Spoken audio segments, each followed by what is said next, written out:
네, 이번에는 안정식 기자와 함께 새 정부의 외교안보 과제 한번 알아보겠습니다. 자, 안 기자. 네. 뭐 외교안보 과제 산적했습니다만 아무래도 북한 문제를 어떻게 풀 것이냐가 첫 번째 과제 아니겠어요? 네, 그렇습니다. 지금 미중이 공조하에 북한을 압박하는 양상인데 우리가 지금 네. 그 논의 구조에 빠져 있습니다. 그게 문제죠. 빨리 이 한미 관계, 한중 관계를 궤도에 올려서 미중과 함께 북한 문제를 논의하는 구조. 거기로 가야 되는데요. 지금 최근 들어서 미국이 좀 북한과의 협상 가능성도 흘리고 있지 않습니까? 네. 우리 정부가 어떻게 하느냐에 따라서 그런 협상 구도를 만드는 데 있어서 우리가 좀 촉매 역할을 할 수도 있어 보입니다.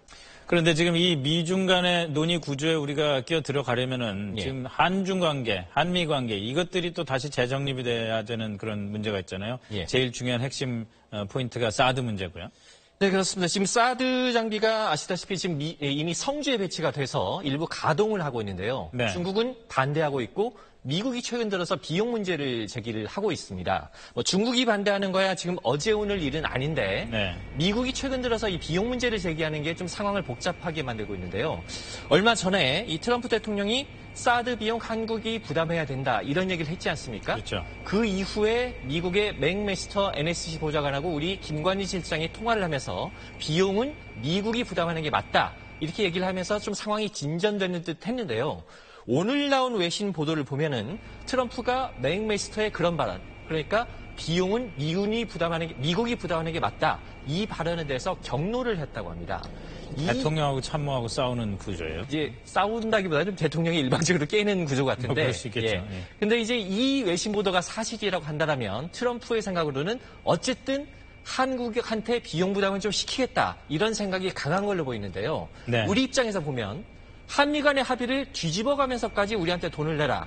이거는 또 우리가 좀 받아들이기 힘든 면도 있지 않겠습니까? 그렇겠죠. 그래서 지금 이 신정부가 이 사드 문제를 가지고 중국뿐만 아니라 미국과도 좀 복잡한 문제를 풀어야 되는 그런 좀 과제를 안게 된 것 같습니다.